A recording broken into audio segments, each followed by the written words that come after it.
Ever wondered what would happen if the AI technology that we love suddenly tries to take over humanity? To know how that would happen, let's start the video. In the year 2065, technology has advanced to the point where helper robots are commonplace in everyday life. To avoid any trouble, the robots have been programmed with the 3 laws of robotics. A robot cannot harm a human being or allow them to come to harm. Robots must obey human orders unless they conflict with the first law, and must protect their own existence as long as it does not conflict with the first or second law. However, Detective Spooner is stuck in the old ways and hates robots, thinking they will cause society harm someday, regardless of the laws. He always wakes up after having a nightmare of a girl drowning in a car while a robot smashes the window next to him, leaving him in a bad mood. One morning, Spooner is going to work when he notices a robot running away with a purse. Thinking it's a robbery, Spooner commands it to stop.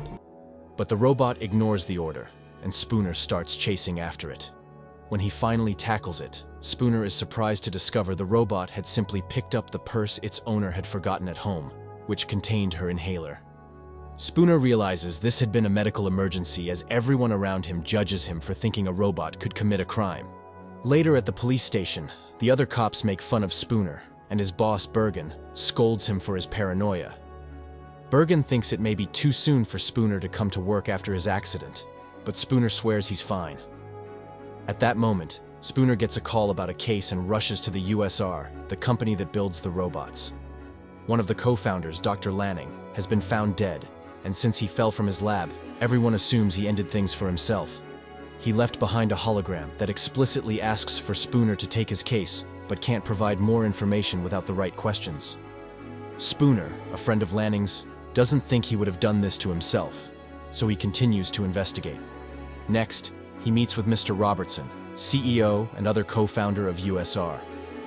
Robertson is devastated by Lanning's death and has nothing but praise for the doctor. He also offers his help in anything the police may need. However, Spooner behaves like a twat because of his robot hate and annoys Robertson Raider badly.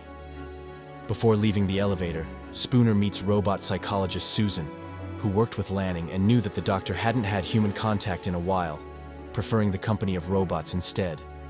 Regardless, she still doesn't think he was the kind to end things like that. Then Spooner asks for the surveillance footage. So Susan explains that surveillance strips are all over the building and connected to USR's Central Operating Core, which is managed by an AI known as Vicky. Spooner asks Vicky for footage of Lanning's laboratory, but the recording has been corrupted. So Spooner goes to look at the lab himself. At the lab, Spooner finds lots of experimental models, and is disgusted to hear that here they work to make the robots more human.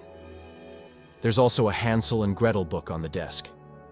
The hole through which Lanning fell is quite big, so Spooner tries to do the same on the other window and barely scratches the safety glass, meaning an older man like Lanning couldn't have broken it either. Convinced a robot killed Lanning, Spooner begins looking around, ignoring Susan's protests that it isn't possible. In the end, Spooner is proven right when he finds a robot hiding in a box of parts.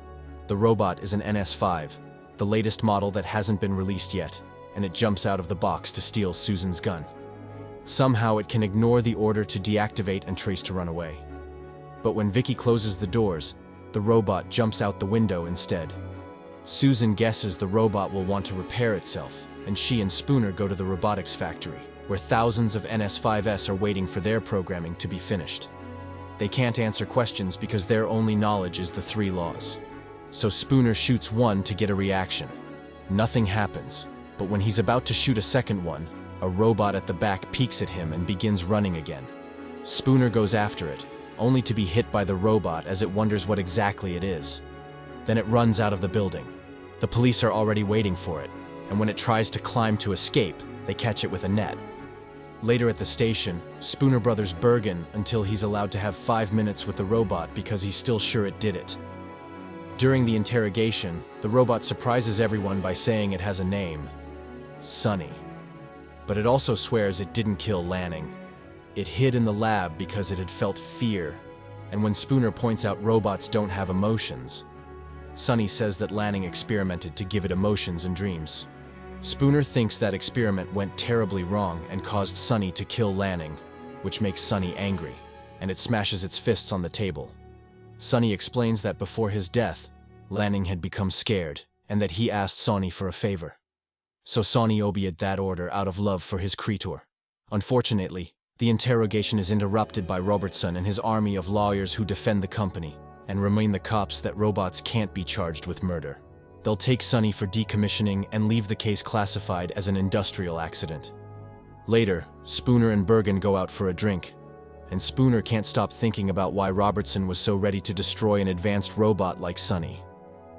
He also wonders why Sonny didn't kill him when it had the chance. Bergen points out that Spooner had been the perfect guy for the job because only he would have gone after a robot as a possible suspect. And Spooner realizes that's why Lanning asked for him specifically, which means he's on the right track. Wanting to know why Lanning had been scared, Spooner visits the doctor's abandoned estate. Outside, there's a demolition robot, which is programmed to destroy the home. The next day, inside the mansion, Spooner finds the USR's surveillance strips, a picture of Lanning with Susan, and the doctor's poor cat. Suddenly, the demolition robot activates and begins smashing through the walls, as if specifically going after Spooner, who quickly grabs the cat and runs through the house. After shooting at the door, he jumps right through and lands safely in a pool. Moments later, Spooner shows up at Susan's and explains. Lanning's house looked as if nobody had been there in weeks, which indicates someone may have been watching the doctor and maybe even kept him prisoner in his lab. His current theory is that Lanning discovered a problem with the robots, like Sonny, and Robertson silenced him. Susan still thinks Spooner is paranoid and that he doesn't really care about Lanning. He just wants to prove robots are bad. At that moment, Spooner notices Susan has an NS5 at home, so he decides to leave.